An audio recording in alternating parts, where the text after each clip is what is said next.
किसी ने हमें गाली दी इसलिए हमने गाली दी, अगर उसने गाली नहीं दी होती तो हमने भी गाली नहीं दी होती। वो उसके कर्म हमसे करवा रहे हैं, हम हमारे अंडरस्टैंडिंग से नहीं कर रहे। सामने वाला ऐसा कर रहा है इसलिए हमें ऐसा करना पड़ता है, मजबूरी है, हम नहीं चाहते मगर करना पड़ता है। इसको कहते प्रतिक्रम, रिएक्शन। और देखोगे जीवन भर रिएक्शन ही चलती है। फिल्मों में देखोगे ना, एक पर्सन के साथ ऐसा हो गया, अब मैं दुनिया को दिखाऊंगा, अब मैं अमीर बनकर दिखाऊंगा, अब मैं ये करके दिखाऊंगा। वो रिएक्शन ही होती है, एक बदला लेना है, वो रिएक्शन। उसको खुद भी पता नहीं है कि वो अपना जीवन नहीं जी रहा, इसलिए फिर अंत में वही दिखा, सब करके भी वो दुखी रहता है, अंत में भी वो दुखी होता है, क्योंकि कंप्लीशन नहीं आती। उसने प्रतिक्रम ही किया, सिर्फ रिएक्शन ही की, और उसके साथ वैसा नहीं हुआ होता तो उसने वैसा नहीं किया होता।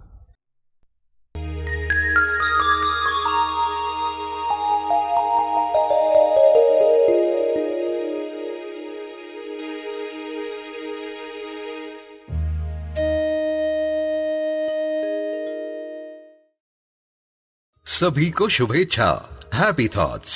सर श्री द्वारा विशेष संदेश, क्या करना सही, क्या करना गलत, सीधे डायलॉग्स। इस विशेष संदेश में आप सभी का स्वागत है। आइए इस संदेश को ग्रहणशील होकर सुने और समझें। मुझे कभी कभी विरक्त होकर जंगल में जाऊं ऐसा क्यों लगता है? कभी कभी लगता है तो ठीक है और जंगल जाओगे तो लगेगा कि घर कब जाए। दिवाली में ज्यादा मिठाई खाने के बाद लोग कहते नमकीन हो तो अच्छा है। तो ये इंसान का स्वभाव है, जब परेशान होता है तो कहता है जंगल ही चले जाए, किधर भाग जाए। ऐसा एक विचार स्वाभाविक है, मगर एक्चुअली सीधी स्क्रिप्ट कुछ और है। इसको कहते हैं सीधी संवाद सूची, SSS, सीधी संवाद सूची। एक्चुअली विचार ये जंगल भाग जाए, मगर चाहत है कि ये झमेले से बाहर कैसे आए, मान्यताओं से कैसे बाहर आए। एक्चुअली में सेल्फ वो चाहता है, एग्जैक्टली जंगल जाके नहीं बैठना चाहता है। वो डायलॉग वैसे दे रहा है क्योंकि पर्सन को सीधी संवाद सूची पकड़ में आती नहीं है। उसको जो डायलॉग बोला स्टेज पर उल्टा जाके बोल के आता। पर्सन का जो अहंकार है, उसको कहा स्टेज पर जाकर कहो ये काम मैं नहीं करूंगा, तो जाके कहता है मैं काम करूंगा। तो उसको पहले ही कहा जाता है कि तुम जाके कहो कि ये काम मैं करूंगा, ऐसे जाके बोलो। फिर वो जाके बोलता है ये काम मैं नहीं करूंगा। डायरेक्टर कहता है एग्जैक्टली यही चाहिए था।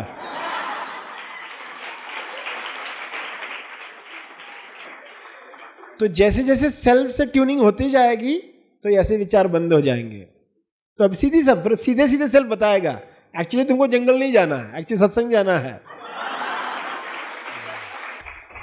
एक्चुअली तुम नेचर के करीब जाना चाहते हो। नेचर जो हमारे अंदर है, कुदरत, कुदरत का अर्थ है उसको ही तो ईश्वर कहा गया। कुदरत का अर्थ जो हमारे अंदर काम कर रही 24 घंटे। देखोगे शरीर कैसे काम कर रहा है, एक एक आश्चर्य देखोगे। इतना कुछ है इस शरीर के अंदर, कुदरत कैसे काम कर रही है। तो हम कुदरत के नजदीक जाना चाहते हैं। बच्चों के साथ रहते तो हम कुदरत के साथ ही हैं, क्योंकि बच्चे कुदरत के ज़्यादा नज़दीक है। जो लोग भी कुदरत के नज़दीक है उनके साथ रहकर भी हमें वही एहसास होता है। तो फिर धीरे धीरे सीधी संवाद सूची आपको मिल जाएगी। तो आप जहाँ पर भी होगे कुदरत के साथ ही होगे, क्योंकि अपने साथ होगे। फिर आपके साथ भी जो लोग होंगे वो भी कुदरत के साथ होंगे। तो SSS को तो सभी को समझना है।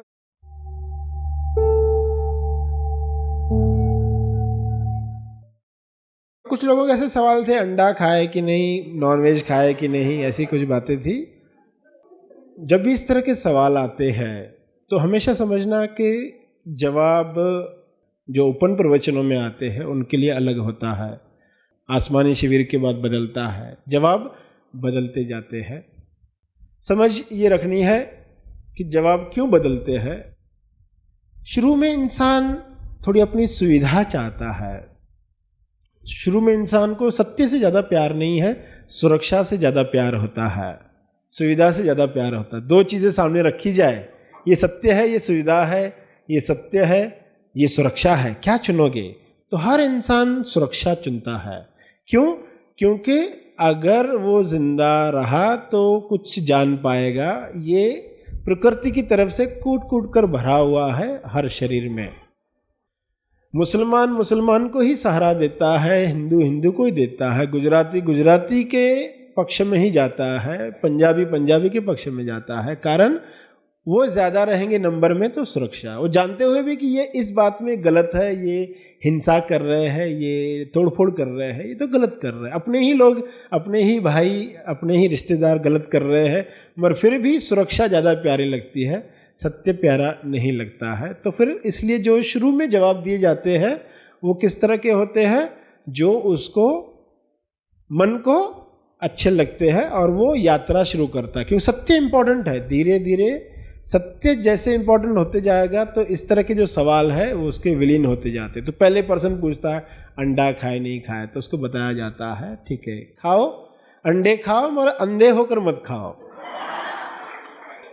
अंडे खाओ पर अंधे होकर मत खाओ।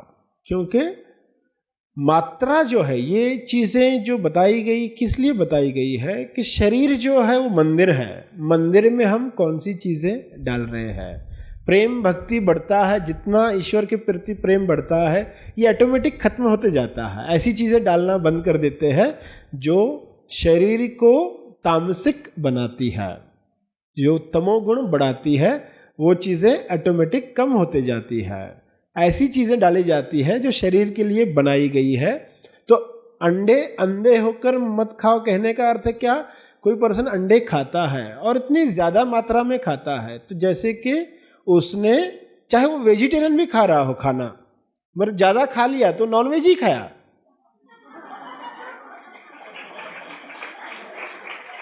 हालांकि वेजिटेरियन खाया, वो नहीं कहेगा मैंने नॉनवेज खाया।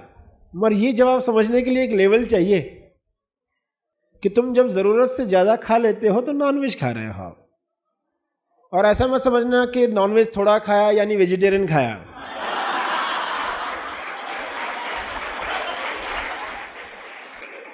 नॉनवेज न खाने के पीछे जो हत्या होती है वो न हो, उसे रोक लगाई जाए।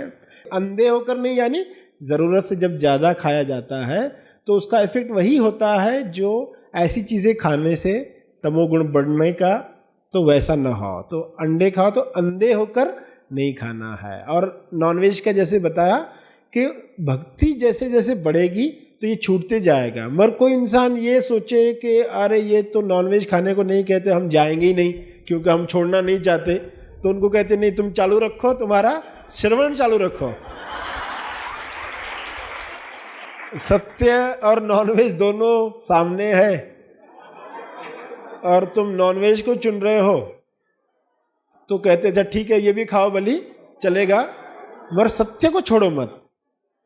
सत्य ज़्यादा इम्पोर्टेंट है। सत्य जब उतरेगा तो ऑटोमेटिक ये चीज़ें छूटेगी। क्योंकि कई सारे संप्रदायों में चलता है ये तुमको छोड़ना पड़ेगा तो ही आना है, नहीं तो नहीं आना है। तो कई सारे लोग सिर्फ इस वजह से नहीं जाते हैं कि हमको छोड़ना पड़ेगा, हम छोड़ नहीं सकते हैं, तो फिर उनको बताया जाता है वेजिटेरियन भी आप ज़्यादा खाते हो ज़रूरत से जब, तो वो नॉन वेज ही है, तो वो हम ज्ञान अगर रखते हैं तो वो हमारे लिए ज़्यादा आसान होता है। मगर समय के साथ जवाब बदलते हैं, ये ध्यान में रखना। भक्ति जैसे बढ़ते जाएगी आपको बॉडी खुद बताएगी आप क्या खाओ क्या न खाओ, किस चद्दर पर बैठो किस चद्दर पर नहीं बैठो, कौन सा रंग आपके बॉडी के लिए सूटेबल है, कौन सा रंग आपके बॉडी के लिए सूटेबल नहीं, सब बॉडी खुद बताती है। हमारा होश इतना बढ़ जाता है, हमारी सेंसिटिविटी इतनी बढ़ जाती है, हमारी ग्रहणशीलता इतनी बढ़ जाती है, हमारी ट्यूनिंग इतनी बढ़ जाती है, हमारा रिस्पॉन्स इतना बढ़ जाता है कि ऑटोमेटिक होने लगती है। तो हमेशा यहाँ पर अंडरस्टैंडिंग को महत्व दिया गया है। कोई कहेगा ये करना पाप है क्या, ये पुण्य है क्या, तो फिर उनको बताया जाता है शुरू में ठीक है ऐसा करना पाप है, ऐसा करना पुण्य है, मगर जब अंडरस्टैंडिंग बढ़ेगी तो भाई जो भी काम तुम होश में कर रहे हो वो पुण्य की तरफ ले जाता है, जो भी काम बेहोशी में कर रहे हो वो अहंकार को बढ़ा रहा है। भले बाहर से अच्छा लगने वाला काम क्यों ना हो, तो होश में काम किया जाए। फिर और आगे बढ़ते तो अरे ये काम तुम तो कर्ता भाव के साथ कर रहे हो, तो ये तो कितना भी अच्छा हो तो भी पाप कर्म ही है, और ये अकर्ता भाव से कर रहे हो तो ये पुण्य कर्म ही हो गया। फिर वो आगे पर्सन बढ़ता है तो उसको कहा जाता है ये कर्म से तुम्हारी मान्यताएं बढ़ रही है, जो कर्म मान्यताएं बढ़ाए वो पाप कर्म है, जो कर्म मान्यताएं तोड़े वो तो पुण्य कर्म है। तो अंडरस्टैंडिंग कितना बड़ा पुण्य कर्म हो गया जो हर मान्यता को तोड़ रहा है।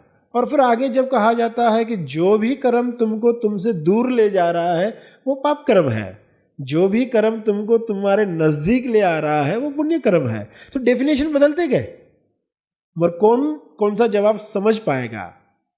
जो बेसिक लेवल का है वो इस तरह की जवाब समझेगा कि अरे इसको मैंने थप्पड़ मारी यानी पाप कर्म है, इसको मैंने अच्छा कहा यानी ये पुण्य कर्म है। उसका डेफिनेशन उतना ही होता है। मगर माँ भी बच्चे को थप्पड़ मारती है वो पाप कर्म नहीं होता है, उसके पीछे इंटेंशन क्या है, कौन सी चीज़ ज़रूरत है, कौन सी चीज़ अनावश्यक है। हर सिचुएशन अलग डिमांड करती है तेज ताज़ा फ्रेश कर्म। जो भी कर्म प्रतिक्रम है, जो भी हमारे पुरानी प्रोग्रामिंग से आया है वो पाप कर्म है, वो बंधन बढ़ा रहा है। जो भी बंधन बढ़ा है वो पुण्य कर्म कैसे हो सकता है? पुण्य कर्म तो बंधन खोलता है।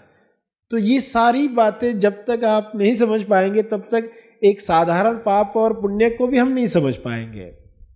तो इसलिए जो ऐसे सवाल आते हैं ये अंडा खाए नहीं खाए, नॉनवेज खाना अच्छा कि नहीं अच्छा, तो उनको कहा जाता है कि आज की तारीख में पहले तो ठीक है इस तरह क्लासिफिकेशन रखो, मगर उसके बगैर तुम चल नहीं सकते तो ठीक है कंटिन्यू रखो, मगर आगे आप खुद देखोगे कि ये चीज़ें कम होती जाएगी। बॉडी खुद ही कहेगी कि हमें अभी भक्ति का इतना आनंद है कि ये एक्स्ट्रा जो हम बाहर से चीज़ों से छीन रहे थे वो ज़रूरत नहीं है। मगर फिर अगेन कुछ ऐसी सिचुएशंस होती है जहाँ मेडिकल ग्राउंड पर कुछ बातें डॉक्टर्स रिकमेंड करते हैं, तो वहाँ पर वो समझ इंसान में होनी चाहिए। एबॉर्शन करता है कोई तो भाई ये करना अच्छा है गलत, क्योंकि सवालों की ऐसी लंबी लिस्ट है ना, फिर ये करना गलत कि सही, ये करना अच्छा कि गलत, ऐसे लंबी लिस्ट है और उस पर बात करेंगे तो बाकी सब चीज़ें रह जाएगी। तो जवाब दिया जाता है तुम्हारी समझ क्या है। एक एबॉर्शन करवाती लेडी जहाँ डॉक्टर कहता है या तो वो लेडी बचने वाली है या वो बच्चा बचने वाला है, तो वहाँ पर वो एबॉर्शन ज़रूरत है। वहाँ लोगों के उसके पेरेंट्स के हिसाब से, डॉक्टर्स की राय के हिसाब से वो ज़रूरत है।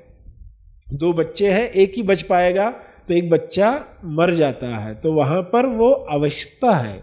सिचुएशन क्या है उसके आधार पर एक इंसान, ये लड़की है इसलिए इसको भी ख़त्म करना है तो वो पाप कर्म हो गया। वहाँ वो समझ नहीं है, वहाँ कोई मेडिकल ग्राउंड नहीं कह रहा है ऐसा करे, इंसान की अपनी लालच कह रही है, अपना दहेज का डर जो है वो कह रहा है, तो वहाँ पर वो गलत हो गया।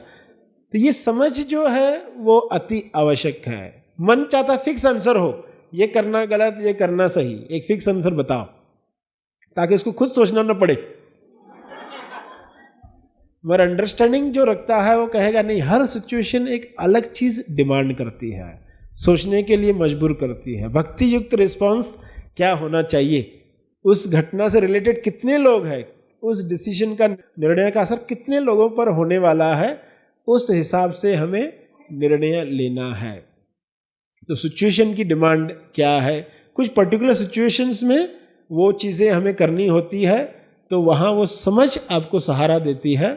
एक फिक्स आंसर पकड़कर हम नहीं चलते हैं, मगर ओवरऑल जैसे बताया कि ऐसी चीज़ों से हमें दूर जाना है जो शरीर में तमोगुण बढ़ाती है। जो भी चीज़ें सत्वगुण बढ़ाती है, शरीर ज़्यादा हेल्पफुल हो जाता है सेल्फ को अपना अनुभव करवाने के लिए।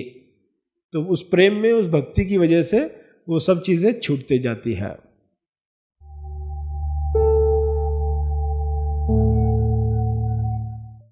क्या इंटरेस्टिंग काम जो मैं करना चाहता हूँ वह सेल्फ की चाहत है या मन की चाहत है, उसे कैसे पहचानें? सेल्फ हर काम को इंटरेस्टिंग बना सकता है। इंटरेस्टिंग काम करना यानी सेल्फ की चाहत नहीं है ऐसा मत समझना।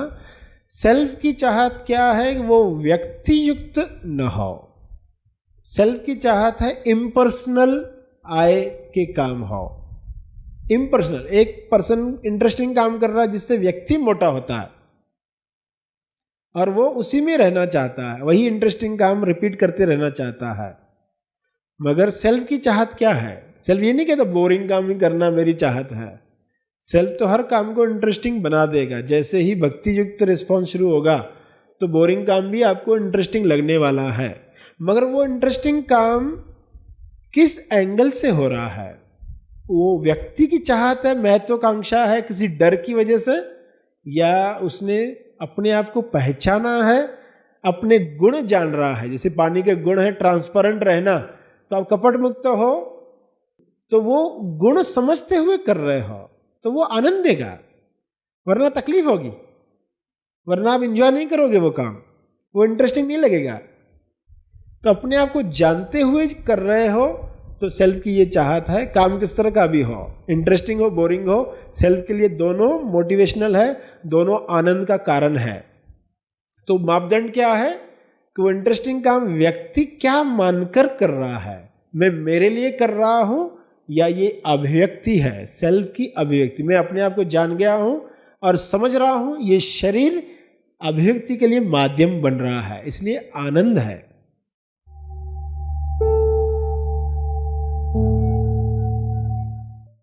ध्यान पर लगाने के लिए क्या करूं? ध्यान हमारे अंदर सोर्स है। ध्यान यानी अटेंशन। हम अटेंशन हमेशा बाहर देते आए हैं। ध्यान को ध्यान पर ही कैसे केंद्रित किया जाए, ये ध्यान कब अटकता है, कब भटकता है, कब सटकता है, ये जानने के लिए ध्यान पर ध्यान लगाना होता है। ये हमारी आंख चारों तरफ घूम रही है तो घूमते घूमते कहाँ रुक जाती है, तो ये ध्यान का ध्यान है जो आगे हमें सीखना है। और कहाँ अटके और कहाँ न अटके ये हमें डिसाइड करना है। किस मान्यता की वजह से अटकता है, उस मान्यता को तोड़ना है। क्योंकि ध्यान चाहता है आनंद, तो इसलिए वहीं अटकेगा जहां उसको आनंद मिलता है। तितली एक फूल पर दूसरे फूल पर जहां उसको शहद मिलता है वहां रुक जाती है। तो हमारा ध्यान भी भटक रहा है जब तक उसको वो सोर्स नहीं मिलता जो उसके अंदर ही है, तब तक भटक। एक बार उसको वहां बैठने का आनंद आ जाए तो ध्यान पर लगने लगता है। ध्यान पर ध्यान नहीं सीखा। लोग ध्यान तो बहुत करते, लोग बताते हम मेडिटेशन करते, तो हम पूछते हैं उनसे भाई तुम ध्यान पर ध्यान करते हो, कभी मेडिटेशन पर मेडिटेशन करते हो? तो ये तो हमको मालूम ही नहीं है। स्वध्यान लोगों को पता ही नहीं। स्वध्यान एक्चुअली चीज है, ध्यान जो करता है उस पर ध्यान।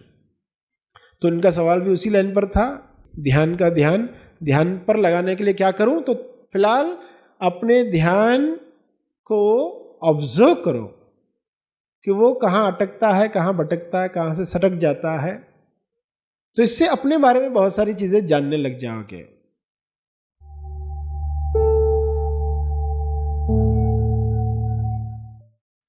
सेल्फ इन रेस्ट क्या है, यह कौन सी अवस्था है? सेल्फ इन रेस्ट यानी ईश्वर की वह अवस्था जब संसार नहीं था। अब ये शब्दों में तो कैसे बताया जाएगा? संसार नहीं था तो कैसा था? तो उसको नाम दिया गया सेल्फ इन रेस्ट। तो सेल्फ इन रेस्ट में क्या था? जहां पर वो सदियों से उस अवस्था में है जिसको कहा गया परम अज्ञान की अवस्था। जब ये संसार नहीं था, अपने होने का एहसास भी नहीं था, फिर संसार बना, यानी फिर वो चाहत अपने आप को जानने की। मगर ये शब्द है चाहत, ये शब्द कैसे बताया जाए? क्योंकि वो गुण धर्म है, उस चीज का गुण धर्म है जिसकी वजह से वो एक्शन में आती है। वह चीज एक्शन में आती है और उस एक्शन में आने की वजह से बॉडी का निर्माण होता है, जिससे वो अपने आप को जान पाती है, अपने बारे में सोच पाती है। और वो चीज बनी तो फिर इतनी सारी चीजें बनी। एक नाटक बनाना ही है तो आप इंटरेस्टिंग ही बनाते हो ना।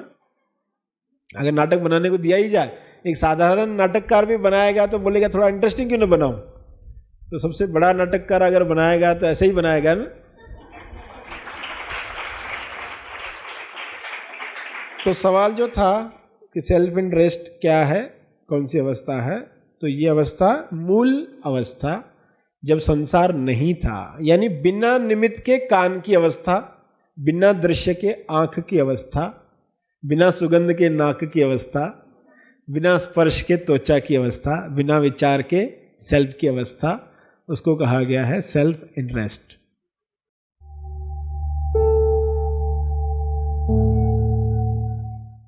कृपया एकादा विस्तारित उदाहरण देकर स्पष्ट करें, क्या प्रतिक्रम करें? प्रतिक्रम नहीं करना है। प्रतिक्रम का अर्थ ही है रिएक्शन। रिएक्शन का अर्थ है किसी ने हमें गाली दी इसलिए हमने गाली दी, अगर उसने गाली नहीं दी होती तो हमने भी गाली नहीं दी होती। वो उसके कर्म हमसे करवा रहे हैं, हम हमारे अंडरस्टैंडिंग से नहीं कर रहे। सामने वाला ऐसा कर रहा है इसलिए हमें ऐसा करना पड़ता है, मजबूरी है, हम नहीं चाहते पर करना पड़ता है। इसको कहते प्रतिक्रम, रिएक्शन। और देखोगे जीवन भर रिएक्शन ही चलती है। फिल्मों में देखोगे ना, एक पर्सन के साथ ऐसा हो गया, अब मैं दुनिया को दिखाऊंगा, अब मैं अमीर बनकर दिखाऊंगा, अब मैं ये करके दिखाऊंगा। वो रिएक्शन ही होती है, एक बदला लेना है, वो रिएक्शन। उसको खुद भी पता नहीं है कि वो अपना जीवन नहीं जी रहा, इसलिए फिर अंत में वही दिखा, सब करके भी वो दुखी रहता है, अंत में भी वो दुखी होता है, क्योंकि कंप्लीशन नहीं आती। उसने प्रतिक्रम ही किया, सिर्फ रिएक्शन ही की, और उसके साथ वैसा नहीं हुआ होता तो उसने वैसा नहीं किया होता। बुरे इंसान के साथ बुरी घटना होती और बुरा हो जाता है, अच्छे के साथ बुरी घटना होती है और बेटर हो जाता है। ये फर्क है, वो समझ की वजह से ये फर्क आता है। तो एक बिटर होता है, एक बेटर होता है। बिटर यानी कड़वा, बेटर यानी और अच्छा हो गया, क्योंकि वो समझ पाता, वो प्रतिक्रिया नहीं कर रहा है। सामने वाले ने ऐसा किया इसलिए मुझे ऐसा करना पड़ेगा, वो सामने वाले की समझ है, मगर मेरी समझ क्या कह रही है, मैं कौन हूं वो नहीं जानता है, तो क्या हम भी वैसा करें? सामने वाला अपने बाल खींच रहा है तो हम भी अपने बाल खींचने लग जाए क्या? नहीं, वो नहीं जानता इसलिए वैसा कर। उसको हम समझाएंगे, समझा तो ठीक, बोनस, नहीं समझा तो अपने बाल तो नहीं खींचेंगे कम से कम हम।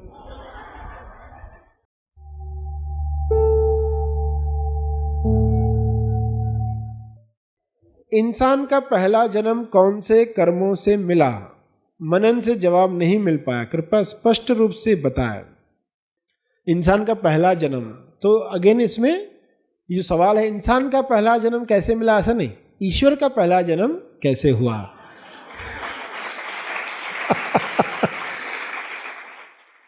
तो इंसान का पहला जन्म कैसा, तो हम एक व्यक्ति मानते हैं इसलिए ये सवाल आते हैं। ईश्वर का पहला जन्म जब उसे यह विचार, यह चाहत जगी कि उसे अपने आप को जानना है, तो वो उसके पहले जन्म का कारण है। उसी को शुभ इच्छा कहा गया है।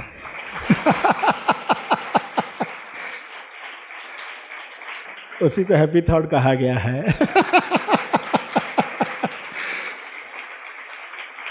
वरना हम आज यहाँ नहीं होते सभी।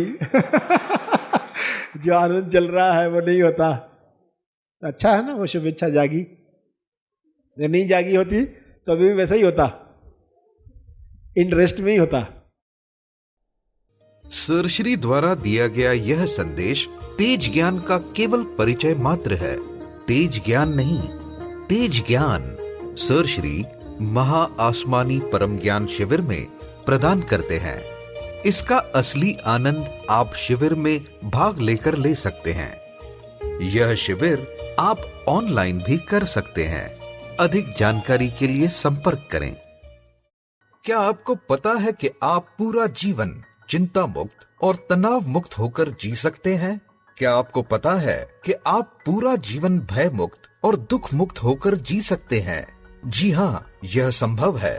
अगर आप आनंद प्राप्ति का रहस्य जानकर हर दिन खुश रहने की कामना रखते हैं, तो आपका स्वागत है तेज ज्ञान के प्रकाश में सरश्री की शिक्षाओं पर आधारित ऑनलाइन महा आसमानी परम ज्ञान शिविर में। यह शिविर 3 भागों में लिया जाएगा। बुनियादी सत्य शिविर 25 और 26 जून 2022, ब्राइट रिस्पॉन्सिबिलिटी शिविर 10 जुलाई 2022, महा आसमानी शिविर 23 और 24 जुलाई 2022। सरश्री बहुत ही सीधे और सरल शब्दों में आज की भाषा में अंतिम सत्य को उजागर करते हैं। मैं कौन हूँ? मैं पृथ्वी पर क्यों आया हूँ? मोक्ष यानी क्या? कैसे प्राप्त करें मोक्ष? यदि ये सवाल आपके अंदर है तो महा आसमानी परम ज्ञान शिविर उसका जवाब है। तो आज ही इस शिविर के लिए अपना रजिस्ट्रेशन करें। अधिक जानकारी के लिए दिए गए फोन नंबर्स पर संपर्क करें। इस वीडियो को लाइक और शेयर जरूर करें। साथ ही अपने अभिप्राय हमें कमेंट करके जरूर बताएं। हमारे हैप्पी थॉट्स तेज ज्ञान और सर श्री तेज ज्ञान चैनल को आज ही सब्सक्राइब करें और लेटेस्ट अपडेट्स सबसे पहले पाने के लिए बेल आइकन को दबाएं। धन्यवाद।